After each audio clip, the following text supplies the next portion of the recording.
Hello, my name is Matthew, and we're at the beginning of our read-along of the Brothers Karamazov by Dostoevsky. And in order for this story to be told, we need to have introductions to our principal characters. And it's the story of a family in a little town in Russia.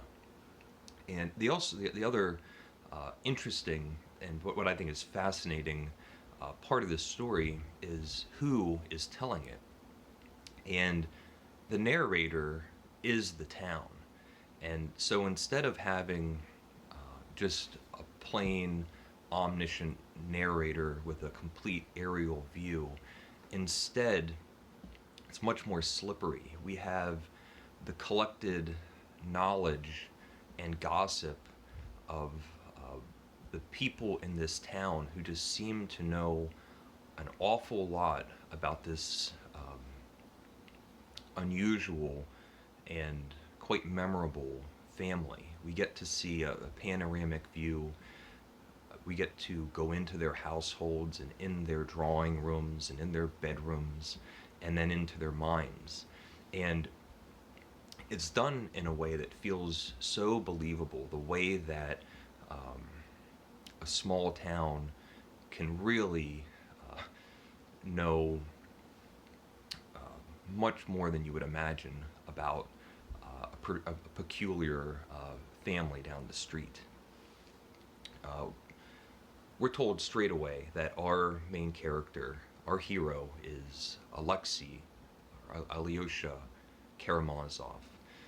But first we're introduced to the father, Theodore Karamazov, who is this cold, cruel-hearted, sensual, debaucherous landowner who eventually has two wives. His first wife gives birth to the oldest son, Dimitri, and very, very quickly the wife is out of the picture. We'll learn why. And the son, who's now toddling around the house, is completely neglected by the father. It's almost as if he doesn't realize there's a small child in need in his own home. And he has a servant who at first takes care of him. Finally, Dimitri is just taken out of the house.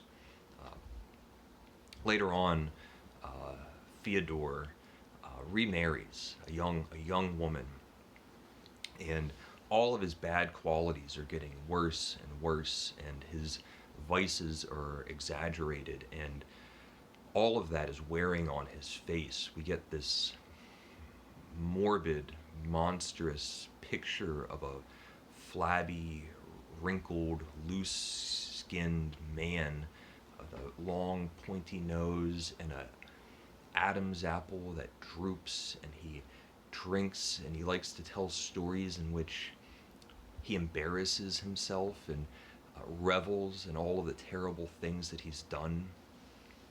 He's accumulating money, but always in unethical, shady, kind of dirty dealings. We don't know how much money he has. It's unclear, but it's clear that he's amassed some amount of money. And his second marriage gives him two more sons. We have middle, Ivan, and Alyosha. And again, the second wife goes out of the picture, and we learn why. Again, Theodore, the father, totally neglects them, forgets that they're even in the house. The servant again tries to take care of them, and again, both of them are taken away. Dimitri, the oldest of the son, when we find that he's an adult now and has some of the qualities of his father, he likes to spend money, and he has a temper, and he's bad with money. He's always losing money. He believes that his father is very well off, and has this expectation that eventually he's going to have this windfall of an inheritance. And he starts asking his father to have advances on his inheritance. The father, meanwhile, who's incredibly crafty and sly, um, and unethical, immoral, um, decides it's to his advantage uh, to give him little sums of money, and he keeps close track to all of the payouts that he's given to his son. In his mind, he's now eventually he gives his son more money than what his inheritance is worth. And when Dimitri finally comes back to town looking for more money, he realizes he's told by his father there's no more money to give. And in fact, you might be in debt and owe me. So we have this initial conflict, this tension between the oldest son and the father. Um, we spend time learning about Ivan. Ivan and Alyosha went away, and Ivan, at a very early age, was considered incredibly intelligent, a very smart, uh, cool, brooding, moody young man, kept to himself, um, wanted to be self-sustaining. At a very early age, he leaves the house to go to university. Everybody is impressed with him. And instead of ever having a feeling of accepting charity, um, he chose to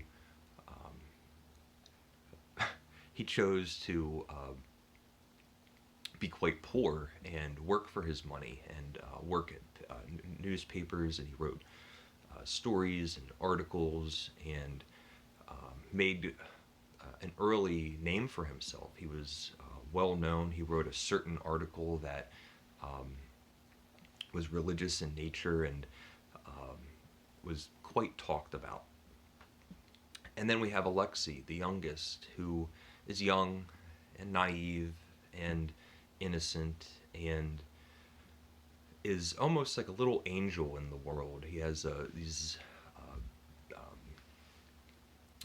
amicable, calming qualities about him, and he doesn't mind at all. He doesn't think about money at all. It's not anything that's important to him.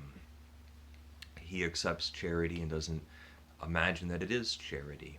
We're told he's one of the most unusual people in the world. You could take him without a cent in his pocket and drop him in the middle of a public square, and he would always be totally fine. Random strangers would just see him and want to help him, maybe take him home or give him some money or give him some food, and he's a person that will always be okay. We're also told he almost doesn't know what to do with money. Whenever he has a few dollars, he might keep it in his pocket, never know what to spend it on, or he might be frivolous and just lose it all, giving it away. He eventually joins a monastery to be a young novice. But these are all of our characters, and everyone's older now. Everyone's in their 20s. The father's quite much older and living this debaucherous, sensualist lifestyle. And all three sons, for different reasons that are not entirely quite known, all start coming back into town. So Dimitri comes back, and we know that he's financially motivated. Ivan, who we would think would be repulsed and angry at his father, is now living in the house. And very strangely, they seem to have a close connection. They're always side by side. And then Alexei, who seems to be the nicest of the three sons, agreeable, and the father might be suspicious, but really likes him. He's very easy to like, except Ivan is very Ivan, for some reason, is aloof and is not really interacting with his younger brother. And we have the dynamic between all of these family members. Ivan is an atheist. The youngest, Alyosha, is quite religious and believes in God and faith. The father and the oldest already have this financial tension. There's age differences between the three sons. There are belief differences, basic tenets of how to live a good life or a productive or prosperous life between the three sons. And there's all of these dynamics, all of these different personality and characteristics between them all, and all of their motivations. They've all come back into this town. And we get to see how they all behave with each other. We learn a lot more about each of the family members. We spend a lot of time with each one to get a really good understanding of their life and their view on life and how it all comes together. And that's just the setup for the story to come. So, just a little bit about a certain little family in this great big book, Brothers Karamazov. So, leave a comment if you would like. Let me know what your thoughts are so far on the characters that we're meeting, and what you think about them and all of those things. And I know this is still very early on, but leave a comment if you would like, and thank you for watching, and take care.